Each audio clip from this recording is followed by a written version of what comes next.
विकासाच्या नावाखाली दलाली आणि भ्रष्टाचार किती टोकाला गेलं हे जर या राज्याच्या जनतेला पाहायचं असेल तर त्यांनी पुण्याला मिसिंग लिंकची अवस्था जाऊन पहा.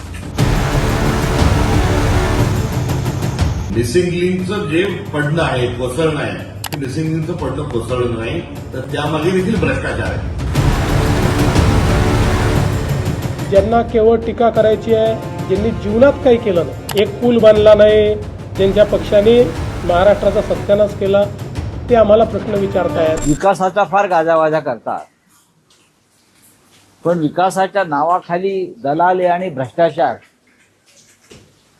किती टोकाला गेलाय हे जर या राज्याच्या जनतेला पाहायचं असेल तर त्यांनी पुण्याला मिसिंग लिंकची अवस्था जाऊन पहा.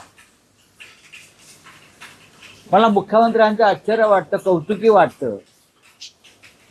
कुठला सवरलेला माणूस आहे, सुशिक्षित आहे, वकील आहे, जग फिरलाय, पर्यटन करतात.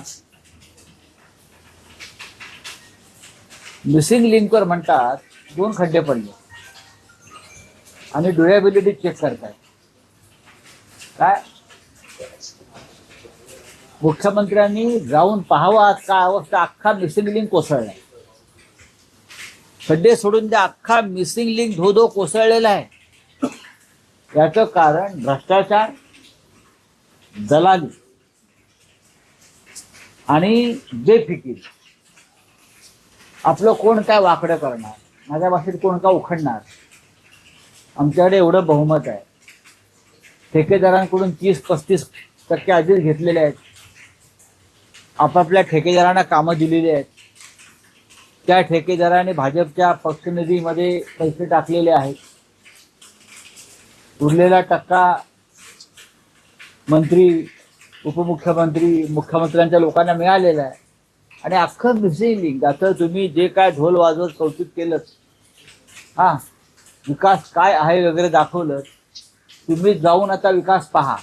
मिसिंग लिंकचं जे पडणं आहे, कोसळणं आहे, हे मिसिंग लिंकचं पडणं कोसळणं नाही, तर त्यामागे देखील भ्रष्टाचार आहे.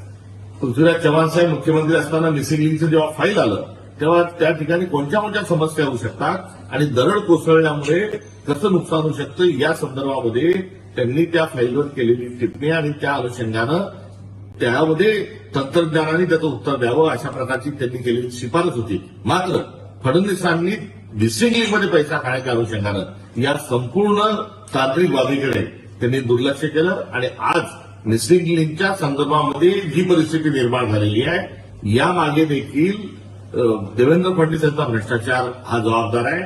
अशा व्यक्तींना उत्तर दिलं पाहिजे की ज्यांना समजतं, ज्यांना केवळ टीका करायची आहे, ज्यांनी जीवनात काही केलं नाही, एक पूल बांधला नाही, ज्यांच्या पक्षाने महाराष्ट्राचा सत्यानाश केला, ते आम्हाला प्रश्न विचारतायत. मी एवढंच सांगतो, आजही आपण जाऊन बघा, इंजिनिअरिंग मार्वल असलेल्या या कनेक्टिंग लिंकमध्ये बोगदा असेल, वायाडक्ट असेल, इतक्या प्रचंड परिस्थितीमध्येही त्या ठिकाणी कुठलंही डिझास्टर झालेलं नाही आहे. जे झालेलं आहे ते समोरच्या भागात दरड कोसळल्यामुळे त्या ठिकाणी झालेलं आहे. ज्यांना भ्रष्टाचार करण्याची सवय होती त्यांना मनातनं त्या ठिकाणी असं वाटतंय की यांच्या काळात का होत नाही आणि म्हणून ते बेछूट अशा प्रकारचे आरोप करतात. अशा आरोपांना मला असं वाटतं की त्या ठिकाणी दुर्लक्षित केलं पाहिजे. हे निश्चित आहे की जर काही एखादी चूक झाली असेल तर ती ठीक केली पाहिजे.